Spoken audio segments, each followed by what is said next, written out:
सचिन साइली को लेकर बहुत ज्यादा परेशान होता है क्योंकि उसने लगभग सारी जगह देख ली है लेकिन उसे साइली नहीं मिली। उसी वक्त जूही का कॉल आता है जहाँ पर जूही कहती है कि जीजू मुझे एक खबर पता चली है कि सुधाकर जेल से वापस आ गया है और हो सकता है कि उसी ने ताई को किडनैप करा हो आपसे बदला निकालने के लिए। सचिन आग बबूला हो जाता है और सीधे जाता है सुधाकर के घर पे। सबसे पहले तो वह उन गुंडों को मारता है, उनकी अच्छे से खबर लेता है और फिर सीधे पहुंचता है सुधाकर के कमरे में जहाँ पर उसे सुधाकर की हड्डी पसली एक दिखती है। यानी वो तो बेचारा पहले ही लोन लेने के लिए कहीं पे गया था और वहाँ पर ही किसी ने उसकी खबर ले ली और सचिन को इस बात का यकीन हो जाता है कि इसने तो साइली को किडनैप नहीं करवाया। अब सचिन हर जगह देख चुका होता है, चाहे वो मंदिर हो, साइली का मायका हो, साइली के दोस्त का घर हो, अपना घर हो या फिर सुधाकर का घर हो, साइली कहीं पर भी मौजूद नहीं है। उसके बाद उसे अचानक पुलिस स्टेशन से कॉल आता है और वो बताते हैं कि उन्होंने साइली को जेल में डाल दिया है। सचिन के पांव तले जमीन खिसक जाती है और फिर कुछ ऐसा हुआ जो जानकर आप हैरान हो जाओगे। आखिर ऐसा क्या हुआ यही हम जानेंगे आज के एपिसोड में। तो बिना किसी वक्त गवाए चलिए उड़ने की आशा के लेटेस्ट एपिसोड का रिकैप टेलीविजन से भी पहले शुरू करते हैं। एपिसोड की स्टार्टिंग में हम देखते हैं कि रेणुका हर बार की तरह साइली को ताने मार रही होती है। यहाँ तक कि इस बार तो साइली घर पे भी नहीं है लेकिन फिर भी रेणुका की आकाशवाणी खत्म नहीं होती है। इस और तेजस और रोशनी भी आ जाते हैं जहाँ पे तेजस कहता है कि आई साइली नहीं है तो खाने का क्या, मैंने ब्रेकफास्ट भी बाहर किया था, लंच भी बाहर किया था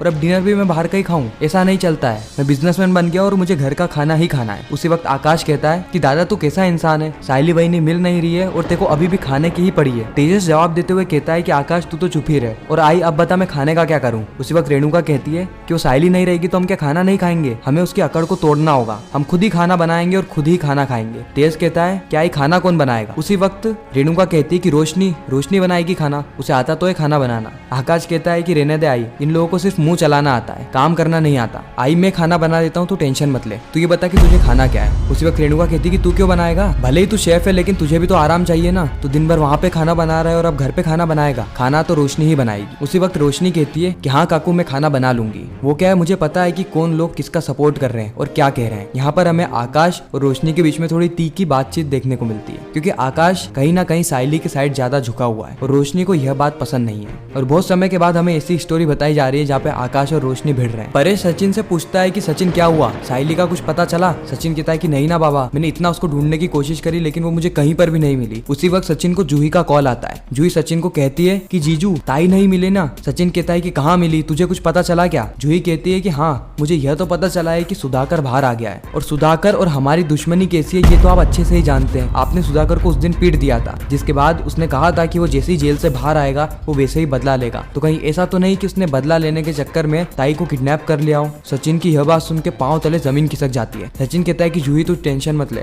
मैं अभी सुधाकर के घर जाता हूँ और अभी साइली को छुड़वा के लाता हूँ। और सचिन घर पे बिना कुछ कहे ही सुधाकर के घर पे निकल जाता है। इधर दिलीप को भी पता चल जाता है कि उसकी ताई घर पे नहीं आई है, जिससे कि वो वापस से अपनी आई को कहता है कि आई मैंने कहा था ना कि ये जीजू की ही कुछ ना कुछ गलती है, आपके जवाई बाबू ऐसे हैं जो कि कभी ताई को अच्छे से जीने ही नहीं देते हैं। आए दिन हर 10 से 15 दिन में कोई ना कोई इनकी लड़ाई की खबर आ ही जाती है और मैं अभी भी कह रहा हूँ कि सारी गलती ना जीजू की ही है। साइली की आई अपने पति की तस्वीर के पास में जाती है और हाथ जोड़ के उनसे कहती है कि आखिर ये क्या समस्या है, हमारी साइली इतनी अच्छी है, सभी लोगों के साथ अच्छा करती है लेकिन हमेशा उसके साथ ही बुरा क्यों होता है। दिलीप यहाँ पे बहुत ज्यादा टेंशन में होता है और वो वहाँ से सीधे चिट्टी के पास चला जाता है। इस और हम देखते हैं कि रोशनी ने खाना बना दिया होता है और सभी लोग आराम से बैठ के खाना खा रहे होते हैं जहाँ पे तेजस नॉर्मल से भी ज्यादा खाने की तारीफ करने लगता है। आकाश कहता है कि ये खाना है, वाह ऐसा खाना तो मैंने आज से पहले कभी नहीं देखा और तुम सब लोग झूठी तारीफ क्यों कर रहे हो। उस वक्त रोशनी कहती है कि आकाश तुम्हें प्रॉब्लम क्या है, मैं तुम्हें 2-3 दिनों से देख रही हूँ कि तुम बार बार मेरे और तेजस के साथ अच्छा व्यवहार नहीं कर रहे हो। आकाश कहता है कि जो भी सच है मैं तो वही बोल रहा हूँ ना,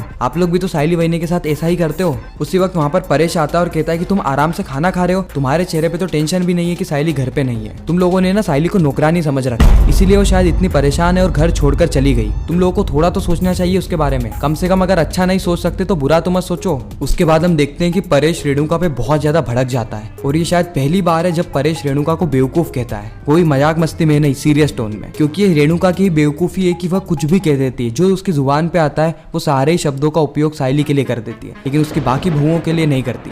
अगर वो किसी के लिए गलत बोलना भी चाहती है तो सभी के लिए बोले ना, ताकि किसी के लिए भी असमानता ना हो, किसी को भी ऐसा ना लगे कि उसे घर में अलग तरीके से ट्रीट किया जा रहा है। परेश को बहुत ज्यादा टेंशन होती है कि साहिली कहाँ गई होगी। इस और हम देखते हैं कि आकाश भी बहुत ज्यादा टेंशन में होता है। आकाश परेश को आश्वासन देता है कि दादा गए हैं ना ढूंढने, वो किसी भी हालत में साहिली वहिनी को लेकर ही आएंगे, वो खाली हाथ नहीं आने वाले। इस और हम देखते हैं कि सचिन और अनीश भाव जा रहे होते हैं सुधाकर के यहाँ। अगर आप सुधाकर को नहीं जानते तो 3 से 4 महीने पहले हमें सुधाकर के बारे में कहानी बताई जाती थी। सुधाकर भी उड़ने की आशा में एक चींटी जैसा ही विलन था। उसकी सचिन से हाथापाई भी हुई और सचिन ने उसे बहुत अच्छे से कूट भी दिया था, जिसके बाद वो जेल चला गया और खैर जेल से अभी तक वापस नहीं आया था और अभी खबर मिली है कि वो वापस आ गया है। सचिन और अनीश भाव दोनों पहुंच जाते हैं सुधाकर के घर में और सुधाकर के जो लप्पू लोग रहते हैं वो इन दोनों को अंदर नहीं आने देते। वो कहते हैं कि वो घर पे नहीं है, कल आना। लेकिन सचिन इस समय तक बहुत ज्यादा गुस्से में आ जाता है, जिसके बाद हमें अनीश भाव और सचिन इन सभी लोगों से लड़ते हुए दिखते हैं। सबसे पहले तो वो इन चारों ही लोगों की खबर लेते हैं, उसके बाद वहां से सीधे पहुंच जाते हैं सुधाकर के कमरे में और जैसे ही वो सुधाकर को देखते हैं उनकी आंखें फटी की फटी रह जाती है, क्योंकि सुधाकर के हाथ पांव हड्डी पसलियां सभी टूटी हुई थी, क्योंकि वो एक जगह लोन की रिकवरी के लिए गया था और वहां पर कई सारे लोगों ने उसे मिलके इतना पीटा कि अब वो खुद की शक्ल भी नहीं पहचान पा रहा है। सचिन को वापस से टेंशन होने लगती है कि साहिली तो यहाँ पर भी नहीं है। इस और हम दिलीप को देखते हैं जो कि चीटी के अड्डे पे जाता है और चीटी से कहता है कि चीटी भाई मुझे समझ में नहीं आ रहा है कि मैं करूँ तो करूँ क्या। चीटी कहता है कि क्या हुआ दिलीप, तू इतना परेशान क्यों है। दिलीप उसे बताता है कि उसकी ताई मिसिंग है और उसको पूरा शक है कि उसके जीजू ने ही कुछ ना कुछ हरकत करी है। उसी वक्त चीटी दिलीप को एक राय देता है कि देख दिलीप,